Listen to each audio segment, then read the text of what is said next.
Hola, nosotros somos Marcela Rodríguez y Juan Suárez. Vamos a exponer la lectura de Producción de Conocimiento e Intervención Sociológica de... El autor Dominique Desmarest. Él es un director y profesor del Departamento de las Ciencias Sociales de la Universidad Católica de Nuestra Señora de Asunción en Paraguay.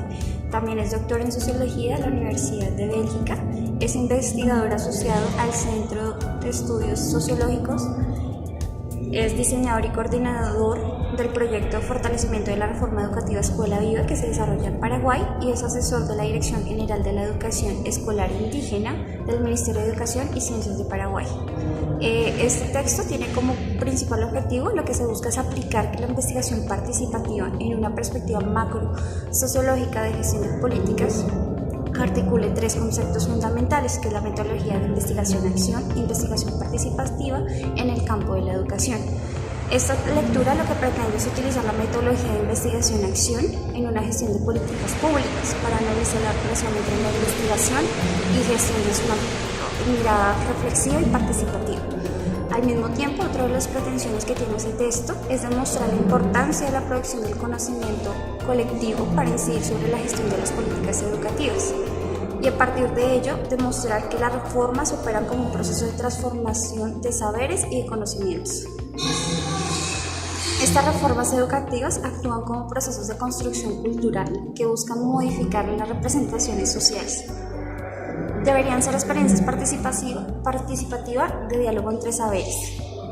Ahí se ve el cambio del investigador en este aspecto, investigador externo, que es el que se encarga del conocimiento, el que sabe del tema, a ser un investigador gestor, es decir, que entra en el marco de la acción. Este investigador asume un rol facilitador e intérprete de las realidades sociales y enfrenta las complejidades del descubrimiento de los conflictos, de los contextos de cambio. La investigación-acción, según una cita que tomamos de la página 286, se propone conocer y comprender un aspecto de la realidad contextualizado para que a la luz de nuevos conocimientos producidos colectivamente guíe la acción. De esta forma, el conocimiento se produce simultáneamente a la transformación de la realidad. La investigación-acción participativa ya involucra un carácter colectivo. El impulsor de esta investigación lo hace Orlando Falsborda, que invita a la reflexión crítica sobre la investigación social. Esta investigación participativa busca articular tres aspectos: la producción de conocimiento con las vivencias, los cambios estructurales de la sociedad y posibilitar el fortalecimiento de los procesos de acción. Esta inicialmente se originó en Bélgica con el señor Michael Mercer en la década de los 80. Este método de investigación se caracteriza por la asociación directa de los actores afectados por la problemática estudiada a lo largo del procedimiento de carácter participativo y análisis colectivo. Este análisis colectivo o el análisis de grupo propone como metodología articular los saberes locales con los conocimientos globales, la capacidad de reflexionar individual y los límites de subjetividad y la experiencia de igualdad moral y las relaciones de poder. Para alcanzar las transformaciones estructurales tiene que a partir de las intervenciones microsociológicas dar un cambio macrosocial. Todos los cambios sociales son progresivos, por eso se toman dos aspectos relevantes, que es el relato o historias, que son el reflejo de las organizaciones, las tensiones, expectativas y necesidades de cambio. La metodología se da en cuatro aspectos: seleccionar historias significativas, procesos de análisis colectivo, dar interpretaciones, transformación de construcción colectiva. El autor, para desarrollar sus investigaciones, toma como pauta una de sus experiencias en un país latinoamericano. Se trata de Paraguay. Pues contextualizando un poco, Paraguay es, como ya les dije, un país latinoamericano subdividido en 17 departamentos y un distrito capital. Limita con Argentina, Bolivia y Brasil. Es el quinto país más pequeño y el cuarto menos poblado en toda América del Sur. Tiene dos regiones separadas por el río Paraguay. Su constitución lo declara como un país multicultural y bilingüe. Una de las características más importantes de Paraguay es que maneja el español y una lengua ancestral que ha intentado proteger a lo largo de los años, que es el guaraní. Lo que desde las investigaciones del autor se logra leer es que el país tiene como una separación muy tajante entre la zona urbana y la zona rural en cuanto a los niveles de educación. Por eso él entra a hacer un proceso de intervención para poder reformular la política de educación en el país como tal, específicamente orientándola hacia mejorar la calidad de la misma en los contextos rurales. Entonces, su periodo de intervenciones entre el año 2000 y el año 2017 se centra en la educación rural. Tiene 3 fases específicas en las que intenta generar el proceso con las comunidades para poder reformular la política pública. En la primera quiere hacer notar las virtudes del conflicto, es decir, que el conflicto es una forma de construir a partir de la diferencia, pero esta idea es rechazada y tiene que reformular la manera en la que se empieza a acercar a las comunidades. La segunda la denomina Programa Escuela Viva, que es desde un primer acercamiento tratando de mirar qué es lo que le interesa a cada uno de los actores sociales que esté involucrado en el proceso de formulación e implementación de la política pública educativa en el contexto rural, y desde ahí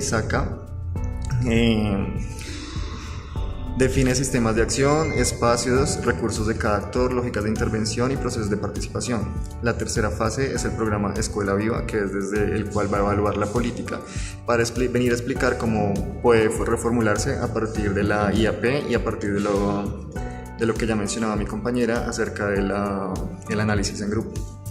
De ahí saca que el rol, empieza a entender que el rol del investigador debe transformarse y sumergirse en la acción, reconocer a los actores, construir instrumentos de seguimiento y promover la reflexión colectiva. Y el rol que le da al investigador es el de intérprete de las realidades, y al investigador o gestor de política pública como intérprete de las realidades para poder consolidar la reformulación de la política. A partir de esta experiencia empieza a hacer una evaluación ex post, a posteriori, con base en una pregunta específica, que es en qué y cómo el proceso de Escuela Viva, que es el último de las fases ya mencionadas, permitió una transformación de las representaciones sociales de los actores involucrados. Es importante tener en cuenta este concepto de representaciones sociales más adelante.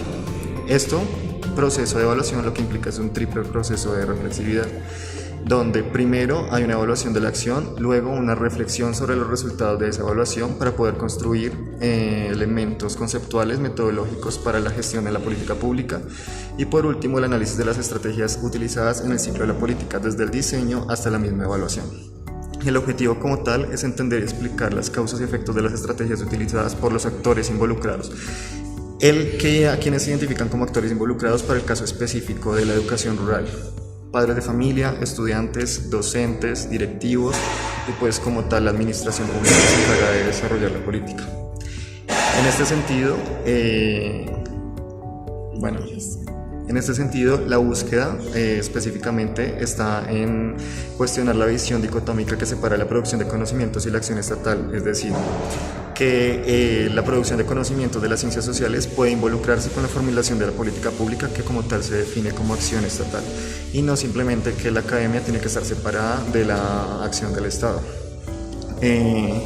También el de construir políticas públicas reflexivas a partir de las fases del proceso de reflexividad que mencioné anteriormente, y estas políticas deben ser capaces de analizar sus efectos en forma interactiva durante todo su proceso. También generar procesos cognitivos y reflexivos para que los actores transformen sus marcos de percepción de la realidad, articulando las diferentes lógicas de acción. Aquí es importante tener en cuenta que para mejorar y transformar realidades es necesario entender cómo se construyen y transforman las representaciones sociales. Este concepto de representaciones sociales es muy importante para el actor y por eso lo desarrolla, diciendo que son saberes compartidos sobre un mundo que queremos entender y en el cual podemos pensar y actuar a partir de ese marco de pensamiento construido, es decir, que son construcciones sociales y pueden ser transformadas en acciones pedagógicas mediante el proceso de reflexión que ya hemos mencionado. El procedimiento, digamos que para que una representación social empiece a ser aceptada a nivel o universalizada en el comportamiento de las personas, es el de innovación, donde se toma conciencia, se sensibiliza y se genera el cambio de percepción en los actores involucrados en el proceso de política pública. El de institucionalización, que es cuando se adquiere estabilidad, aceptación y legitimidad institucional, como su nombre lo indica. Y el de rutinización, que es habituar estos cambios. el papel como tal de la política, para hablar del papel como tal de la política pública,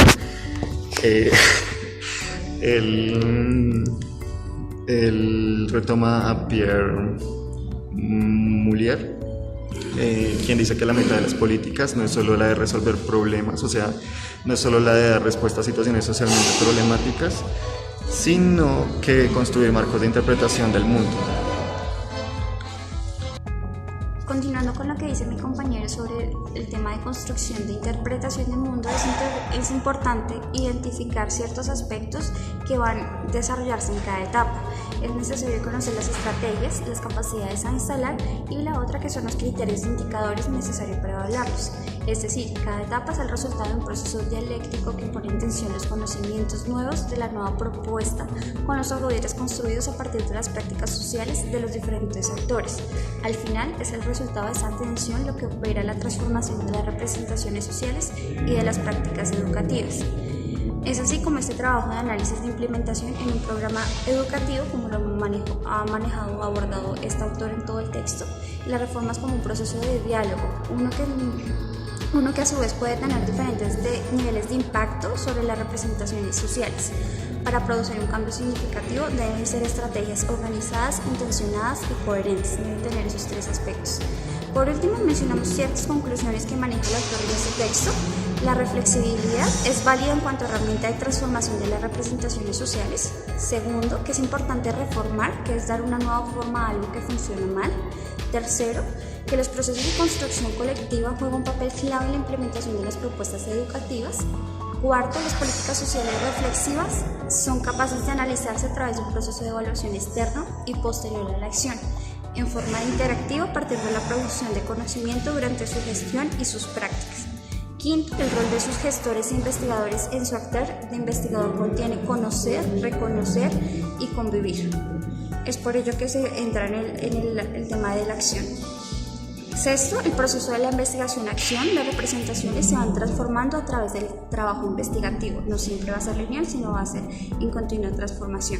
Y séptimo, comprender cómo las transformaciones de las prácticas se articulan con la investigación, dejando otra vez el tema de dejar a un lado la distinción entre práctica e investigación.